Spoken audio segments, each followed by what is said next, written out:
Ashley? There is a tight deadline for selecting those final locations. That's a stipulation of the legislature, which has just approved tens of millions of dollars for construction. Political specialist Ladd Egan is in South Salt Lake, where the fast track process isn't sitting very well with some people. Ladd? Yeah, that's right, Ashley. You know, the releasing of these possible sites comes a day after the end of the 2017 legislative session. Lawmakers approved the second half of a full $20 million to build a total of 3 shelters. But they required that the location for the third shelter be picked by March 30th. That doesn't leave a lot of time for folks like this daycare center behind me to weigh in on the process.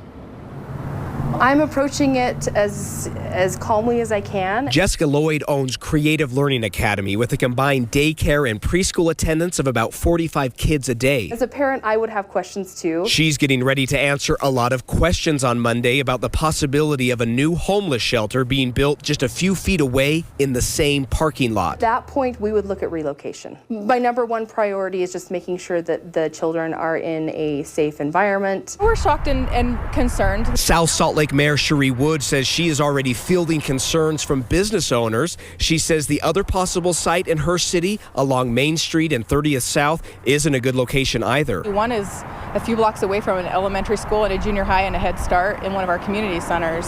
So that concerns our community. The mayor says her city is already pulling its weight with the Metro Jail and another homeless facility, and questions if they can handle a new shelter. We're a very small community. We have a small tax base.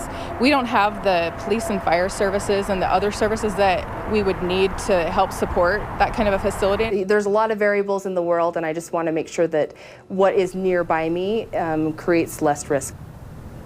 The shelter that could be built here along 33rd South in South Salt Lake could house as many as 300 homeless men, likely to be the most troubling population. The mayor tells me that she's worried what will happen with the Jordan River Trail, which you can see is directly behind this proposed shelter site. Even though this is an abbreviated timetable, Ashley, to make the final decision, the county says that there will be a robust public input. There are 2 public open houses scheduled for next week. Yeah, Ladd, a lot of developments coming up. Thank you. And as you